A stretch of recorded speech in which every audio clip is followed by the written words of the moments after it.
কৃতিত্ব আমার নয়, আমি 50%, তার কারণ এর 50% কৃতিত্ব নন্দিতা রায় এবং ওনার গল্প, ওনার ভাবনা।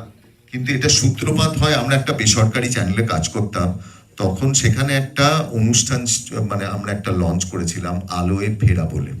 তো যে সমস্ত মানুষ, শুধুমাত্র ক্যান্সার নয়, কারুর হয়তো হাত চলে গেছে, কারুর পা নেই, কারুর হয়তো জীবনে আরো অনেক প্রতিবন্ধকতা আছে, কিন্তু সেই সমস্ত মানুষরা জীবন যুদ্ধে জয়ী হয়ে নিজেদের জীবনের মূল স্রোতে এসছেন, সেই সমস্ত মানুষদের নিয়ে ওই গল্পটা ছিল আলোয় ফেরা বলে, একটা ছোট্ট অংশ, একটা হেলথ ম্যাগাজিনে। তো সেখানে বিভূতি চক্রবর্তী বলে একজন ভদ্রলোক তিনি আসেন। এই বিভূতি বাবু দীর্ঘদিন ধরে, আমার যতটুকু স্মরণে, আমি পরবর্তীকালে ওনার সঙ্গে কথা বলে ওনার সম্বন্ধে যেটুকু জেনেছিলাম, উনি বহুদিন ধরে, উনি নিজে একজন ল্যারিঞ্জেক্টমি হয়েছিল এরকম একজন পেশেন্ট উনি ছিলেন। ওনার নিজের গলা ছিল না, উনি কিন্তু ইসোফিক্যাল ভয়েসে কথা বলতেন এবং উনি ভয়েস বক্স ব্যবহার করতেন না। এটা হচ্ছে শব্দ ইলেকট্রোল্যারিঞ্জ যেটা আছে সেইটা ব্যবহার করতেন না। এবং উনি একটা বই বার করেছিলেন, বইটার নাম ছিল কথা কও। তো এইভাবে উনি স্বেচ্ছায় নিজে এবং কোনো অর্থ না নিয়ে উনি চিত্তরঞ্জন ক্যান্সার হসপিটাল, বিভিন্ন ক্যান্সার হসপিটালে উনি এমনি নর্মাল পেশেন্টদের কাছে উনি গিয়ে যেতেন এবং উনি এমনকি এই যে সরোজগুপ্ত যে আমাদের যে হসপিটাল রয়েছে, ক্যান্সার হসপিটাল ঠাকুরপুকুরে, সেখানেও উনি যেতেন এবং গিয়ে এই সমস্ত মানুষদেরকে কথা কি করে আবার বলতে হবে ইসোফিক্যাল ভয়েসে সেটা উনি শেখাতেন। এটা কিন্তু নিজেই করতেন উনি, বিভূতিবাবু, এবং অসামান্য একটা মানুষ ছিলেন। তো এই বিভূতিবাবু যখন ওই অনুষ্ঠানে এলেন, আসবার পরে উনি গল্পটা বলবার পরে আমাদের খুব ভালো লাগলো, কিন্তু উনি তারপরে ওনার জীবনের ফাইল আমাদেরকে দিয়ে বললেন যে এইটা দিলাম, যদি কখনো মনে হয় আপনারা সিনেমা করবেন।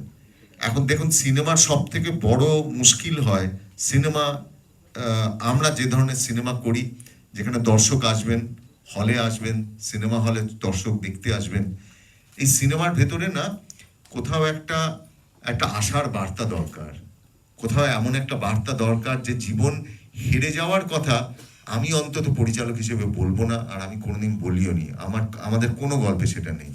আমি জীবনকে, আমার বা নন্দিতা দিয়ে আমরা জীবনকে ভালোবাসতে শিখেছি। আমরা প্রত্যেক দিনের যে সমস্ত ঘটনা চারপাশে ঘটে চলেছে, আমি যদি প্রত্যেক দিন খবরে কাগজে সেই সব ঘটনাগুলোকে মনে করি, আমার মনে হবে এই মুহূর্তে বেঁচে থাকার আমার কোনো মূল্য নেই। কিন্তু আমাকে প্রত্যেক দিন বাঁচতে হবে নতুন করে আশা নিয়ে, নতুন করে নতুন উদ্যম নিয়ে, এবং সেটা সব থেকে বড় জায়গা নিদর্শন হচ্ছে আপনারা পারছেন, তো আমাদের তো আরো বেশি পারতে হবে। তো বিভূতিবাবুর ওই মানে ওই জীবনের কথা যেতে যেতে আমার মনে হয়েছিল যে এমন একটা মানুষ, উনি সেটাকে কিভাবে কথাটা বলা যায়। তাই আমরা একটা গল্প সাজাবার চেষ্টা করেছিলাম যে ভাবুন, যে লোকটা একজন রেডিও জকি, তারই যদি গলাটা চলে যায় তাহলে সেটা কত ভয়ঙ্কর হতে পারে। আমরা ওই কারণে চরিত্রটা একজন রেডিও জকির করেছিলাম, তার যদি এই অবস্থা হয় তাহলে সেটা কতটা ভয়ঙ্কর হতে পারে, সেই জিনিসটাকে তৈরি করা। আর একটা কোথাও একটা এই আপনাদের মতো মানুষদের সঙ্গে কথা বলে আমার কোথাও একটা মনে হয়েছিল আমাদের, বিশেষ করে যে লড়াইটা যেরকম ভাবে আপনার, বা লড়াইটা যেরকম ভাবে ডাক্তার সাহেবদের, সেই লড়াইটা কিন্তু আপনার পরিবারের আরো বেশি। সেই কথাটা কিন্তু আমাদের কোথাও একটা মনে হয়েছিল সেটা একটা ভয়ঙ্কর লড়াই, এবং সেই লড়াইটা যদি আমরা কোথাও তুলে ধরতে পারি তাহলে বোধহয় আরো বেশি মানুষের মনে হবে যে না, হেরে যাওয়ার গল্প নয়, এটার ভেতরে একটা বাঁচার গল্প আছে। আপনাদের কারুর স্ত্রী, কারুর সন্তান, কারুর হয়তো বন্ধু, কারুর বাবা, কারুর মা, আপনাদের প্রত্যেকেই, আপনারা যখন পরিবারে যান কোথাও আপনার মানে আমার আজকে যদি কোনো কিছু হয়, ঈশ্বর না করুন, মানে তাহলে সব থেকে বেশি হচ্ছে আমার নিকট মানুষরা, যে আমার কাছের মানুষরা সেটাকে কিভাবে গ্রহণ করবেন, তারাও আমার সাথে কিন্তু একই সঙ্গে লড়ছেন। তো মজা ছিল যে যখন আমরা এই সিনেমাটা করেছিলাম, বিশ্বাস করুন, এবং ভেবেছিলাম, প্রথম কথা আমি বলি, এই সিনেমার আগের সিনেমাগুলো আমরা যদি ধরি, আমরা নন্দিতা রায় এবং শিবপ্রসাদ মুখোপাধ্যায় যা সিনেমা করেছেন, তাতে 2015 সালে ছিল বেলা শেষে, সেটা বক্স অফিসে বিপুল সাফল্য পায়। 2016 সালে করেছিলাম প্রাক্তন, যেটা একটা প্রেমের গল্প, প্রসেনজিৎ ঋতুপর্ণা। 2017 সালে গিয়ে করলাম পোস্ত, যেটা একটা পরিবারের গল্প বলে, সেটাও বিপুল সাফল্য পেল। 2018 সালে আমরা করেছিলাম হামি, যেটা বাচ্চাদের নিয়ে গল্প, সেটা প্রচণ্ড মানুষরা ভালোবাসলো, বক্স অফিস তোলপাড় করে দিল। 2019 সালে যখন আমি কণ্ঠ করতে যাচ্ছি, বিশ্বাস করুন, আমার এক্সিবিটার থেকে আরম্ভ করে আমার সঙ্গে যারা কাজ করেন তারা সবাই ব্যাক আউট করে গেল। তারা বললো যে না না, ক্যান্সার নিয়ে গল্প হলে তো লোকে দেখতে আসবে না। এইটা হচ্ছে মাইন্ডসেট। তো আমাদের কাছে মনে হয়েছিল পরিচালক হিসেবে যদি আমরা এই গল্প না বলতে পারি, এই যদি এটা না নিয়ে আসতে পারি, তাহলে এর থেকে বড় ব্যর্থতা, মানে পরিচালক হিসেবে আমার মনে হয় কোথাও আমাদের একটা কুড়ে কুড়ে খাবে। তো আমরা যখন গল্পটা তৈরি করি, তো তার মধ্যে মূল মানুষ ছিলেন সৌরভদা, যেখানে আমার সব ধরনের ইনফরমেশন দিয়েছিলেন, এবং আপনাদের মতো অনেক মানুষ আমরা পেয়েছিলাম যারা আমাদের সাহায্য করেছিলেন। তাদের সঙ্গে যখন কথা বলেছিলাম তখন মনে হচ্ছিল কি সাংঘাতিক লাইফ স্পিড। মানে একজন মানুষ কিন্তু মিট করেছিলাম, তার কথা আমাদের সিনেমায় রয়েছে, যার কোলন ক্যান্সার হয়েছিল, যার লাং ক্যান্সার হয়েছিল, যার ল্যারিঞ্জেক্টমিও হয়েছিল। উনি যখন কথা বলছেন, তার প্রথম শব্দটা ছিল, যেটা আমার সিনেমাতেও ছিল, আমি বলছিলাম সব থেকে বেশি মিস করেন কোনটা। তা উনি বলেছিলেন যে রাস্তায় যখন জ্যাম হয়, যখন ট্রাফিকে আটকে দিই, যখন ভুল গাড়ি চালায় কেউ, তখন তাকে গালাগাল দিতে পারি না, সেইটাই আমি সব থেকে বেশি মিস করি। তো এই যে একটা যে মানে জীবনের সঙ্গে রসিকতা করাটাও কিন্তু এই মজাটাও কিন্তু রয়েছে, মানে জীবনটা ছেড়ে যাওয়ার নয়, এটাও একটা বড় জায়গা ছিল।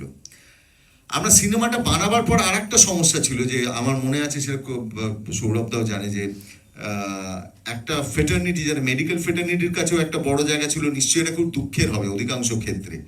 তো আমরা যখন প্রথম, হ্যাঁ, ডকুমেন্টারির মতো হবে, তো আমরা যখন এই সিনেমাটা যখন আমরা টাটা মেমোরিয়াল হসপিটালের কাছে যখন বলেছিলাম, তখন প্রথম থেকে আমরা সাড়া পাইনি।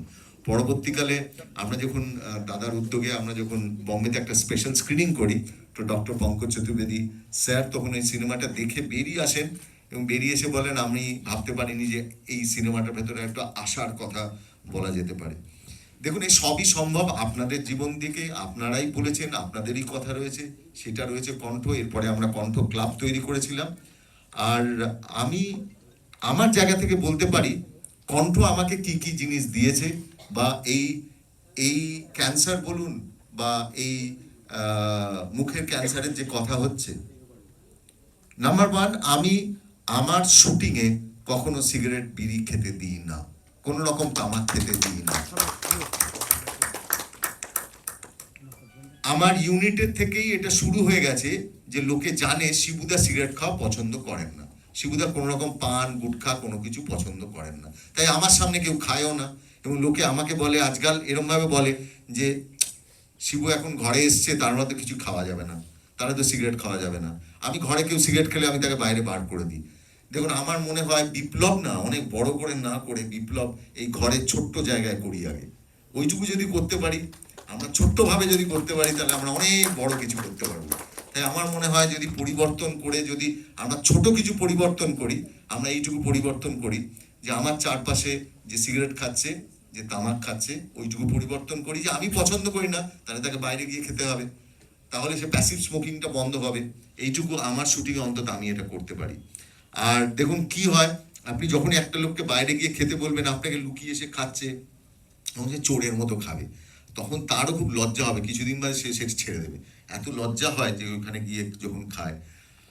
আর আমি এর ভেতরে একটা জিনিস বলছি, আমি এর ভেতরে একটা পাপও করেছিলাম, কিন্তু পাপটা করার পরে বুঝলাম যে কি ভয়ঙ্কর। আমি সিগারেট খেতাম কিন্তু কলেজে, তারপরে সেটা ছেড়ে দিলাম।